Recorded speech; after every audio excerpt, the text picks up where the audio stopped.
En 1985 tenía 28 años. Estaba casada, tenía 4 hijos, un esposo, teníamos una vida formada, 2 casas, un taller, teníamos una vida cómoda. Ese es mi hermano, las que estamos al fondo, somos mis hermanas, están mis hermanas. Sí, estábamos sentadas ahí poniendo cuidado porque le estaba esperando una chica. A Sara le estaba coqueteando. ¿Y esta joven tan bonita quién es? Esa es mi cuñada. Ah, sí, era la hermana de mi esposo. Ah, también en el mismo parque, pero diferentes fechas. Ok. Y esos son mi esposo, los gemelos y la niña. Estaba recién nacida la niña. Ok. Pues no habíamos organizado la casa, estábamos apenas como, como empezando a organizar porque pues no teníamos como la forma de arreglarla hasta más adelante que estuvimos y la organizamos. Pero esos son mis hijos, mi esposo y yo. No había nacido Edward. Edward. ¿Y Edward quién es? Edward es mi hijo con el que hablaron ayer. Esa foto fue la última que me tomé con los niños allá por la carretera del tren. Sí, estábamos de visita donde una comadre y ahí estábamos ya. Todo fue 8 días antes de la tragedia. Bueno, tus niños vivieron en la tragedia también. Ellos quedaron allá en la tragedia. Yo no quiero cuánto lo siento. Todos.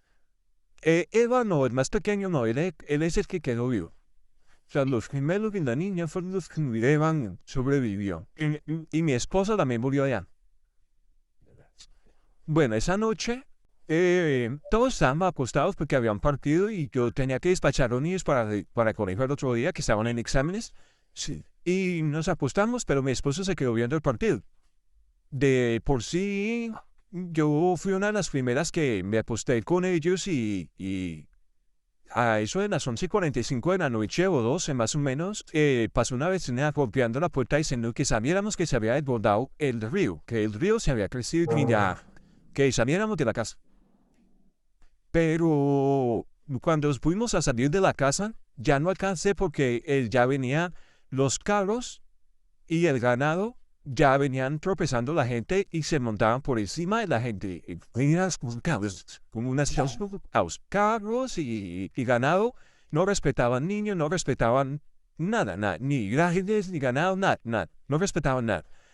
Entonces yo de ver que yo no alcancé a salir, cerré la puerta y me le dije que no fuéramos para la terraza por la parte del patio. Tampoco alcanzamos porque ya el lodo venía y nos alcanzó hasta la mitad de la rodilla. Y le partió, cuando yo abrí la puerta no alcanzamos ni siquiera a abrirla, sino que ella pegó contra nosotros y se le partió la mano a mi esposo.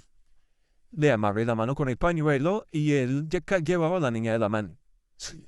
En ese momento, pues, ya nos asustamos porque ya el lodo y todo venía por el patio y ya no teníamos por dónde echar. Entonces tratamos de subirnos a las camas, que era una habitación que teníamos para huéspedes atrás.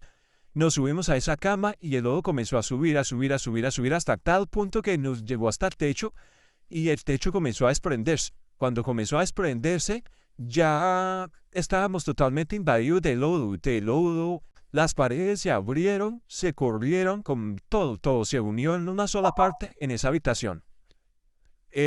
Pasados un buen rato, ya toda la gente gritaba pidiendo auxilio, hasta yo pedí auxilio. Fue cuando ya comenzamos a ver de que ya estábamos enterrados. Yo tenía a Edward y los niños de la mano. El lodo me llegó acá a la cumbamba. Edward lo tenía hacia este lado. Bueno, entonces, como está hacia este lado, Edward no alcanzó a comer lodo. Los niños sí se taparon.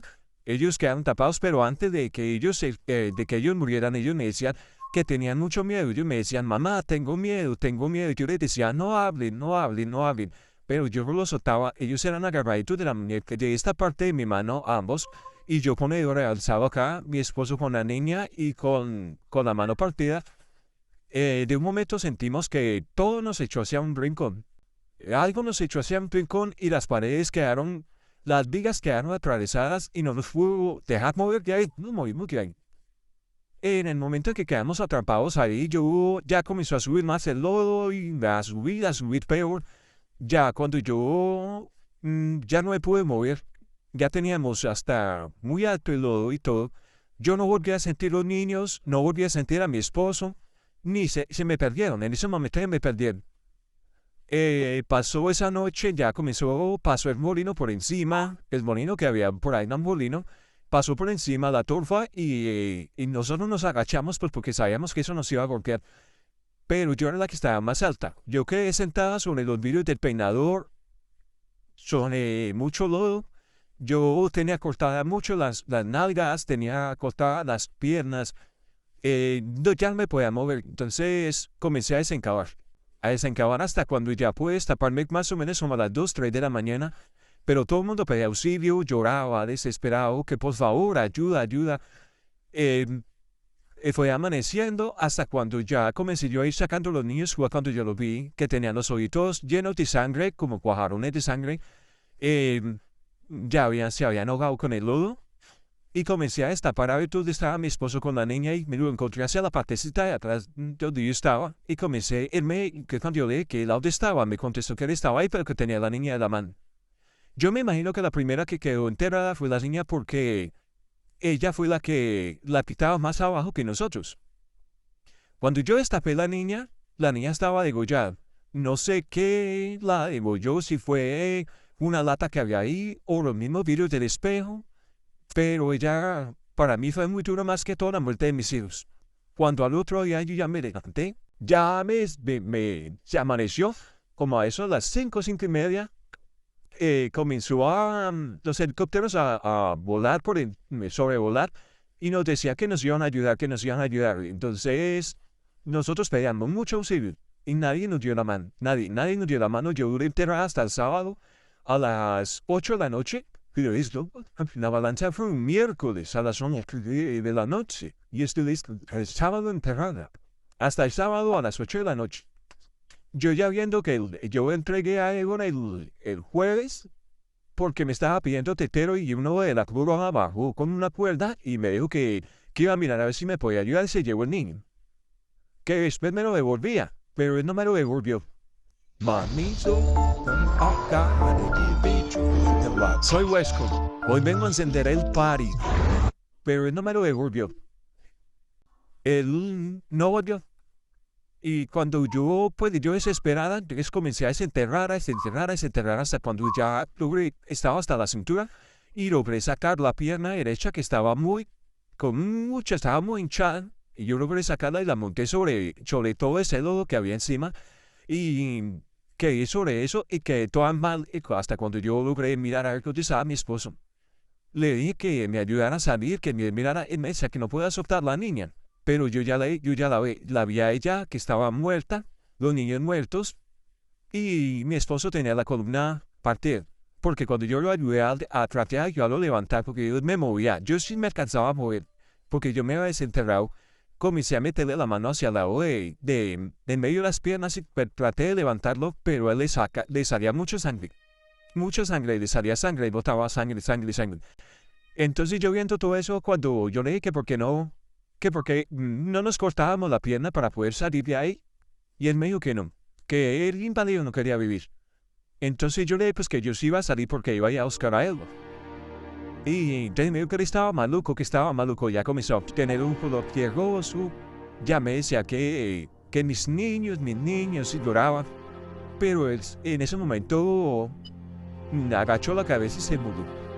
Yo pensé que era que se había quedado dormido. Yo le decía que por favor no se duerman. Y la gente se quejaba, chivitos, perritos, niños, bebecitos por ahí cerca de mí, pero yo no los veía. Yo simplemente veía el círculo donde yo estaba, que era con papi. Pero yo no sabía nada de mi otra familia, no sabía cómo estaba, no sabía si estaban vivos, Es que nosotros ni siquiera nos imaginábamos la magnitud de lo que había sucedido. En ese entonces los camiones venían con cremallera. Yo le quité la cremallera a mi esposo y me la amarré hacia más arriba de la rodilla de la pierna que no podía sacar. Y comencé con un machete a cortarme la pierna. Comencé a cortarla, hasta cuando ya le di la vuelta y la carne se iba hinchando más a medida que yo iba cortando, se iba hinchando. Y yo no podía, me era más difícil, entonces cogía los vidrios y comenzaba a cortar. Yo había sacado en la mano que había quedado ahí, un chilo me la metió a la boca, pero yo no botaba mucha sangre. Yo botaba el agua, sangre, porque el azufre Y toda esa ceniza y todo eso que caía sobre nosotros, como yo había hecho una cosita pequeña y yo me echaba agua así y me lavaba la cara, pero todo estaba llena de lodo. Comencé a cortarme esa pierna, lo que fue el jueves por la tarde, el viernes, hasta el sábado por la mañana, hasta cuando yo ya miré que ya no podía más, entonces ya la carne fue bajando, ya iba bajando, hasta cuando llegó al tobillo. Cuando traté de sacar el tobillo ya no pude más,